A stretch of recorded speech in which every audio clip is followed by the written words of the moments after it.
महिला आयोगाने रोहिणी खडसेंचे पती प्रांजल खेवलकरांवर गंभीर आरोप केलेत। खेवलकरांच्या मोबाईलमध्ये 1779 अश्लील फोटो आणि 252 व्हिडिओ होते असं रुपाली चाकणकरांनी म्हटलंय। खेवलकरांच्या मोबाईलमध्ये महिला तस्करीचे पुरावे असून मुलींवर अत्याचार झाल्याचंही समोर आल्याचं चाकणकर म्हणाले।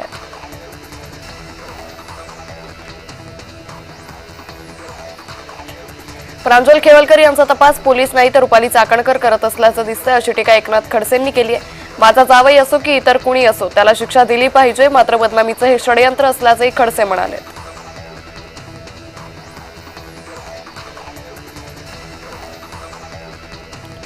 जे.पी. नड्डा एनडीएकडून उपराष्ट्रपती पदाचे उमेदवार, एनडीएच्या बैठकीत हा निर्णय घेण्यात आलाय।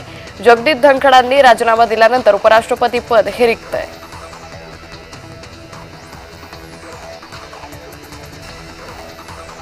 महाराष्ट्रातील निवडणुकीवर काँग्रेस नेते राहुल गांधी यांनी पुन्हा एकदा गंभीर प्रश्न उपस्थित केलेत।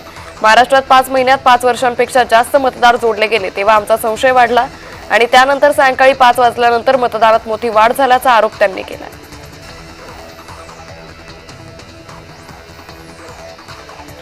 राहुल गांधींनी निवडणुकीत घोळ झाल्याचा आरोप केल्यानंतर निवडणूक आयोगाने राहुल गांधींना पत्र लिहिलंय।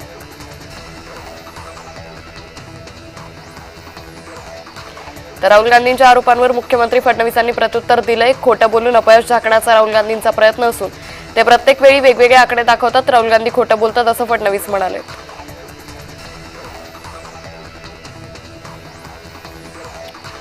महाराष्ट्रातील जनतेनं राहुल गांधींचा आधीच झटका दिलाय असा घणाघात राहुल गांधींवर शेलारांनी केलाय।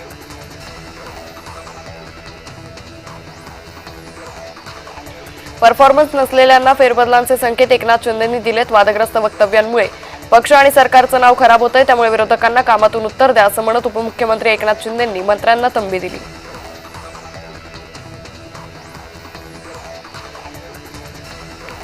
महायुतीत 3ही नेत्यांमध्ये वाद सुरू असल्याचा दावा अनिल देशमुखांनी केलाय। आमच्यात भांडणं सुरू असल्याचं महायुतीचे नेते आम्हाला खासगीत सांगतात। शिंदे दिल्लीत भांडणं सोडवण्यासाठीच गेलेत असंही अनिल देशमुख म्हणाले।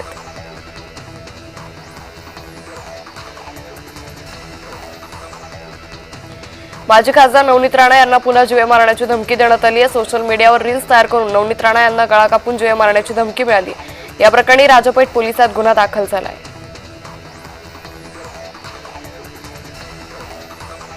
गेली 14 वर्ष रखडलेला मुंबई गोवा महामार्ग पूर्ण होण्यासाठी आता नवीन डेडलाईन देण्यात आली आहे। या महामार्गाचं काम येत्या डिसेंबरपर्यंत पूर्ण होईल असा दावा सार्वजनिक बांधकाम मंत्री शिवेंद्रराजे भोसले यांनी केला आहे।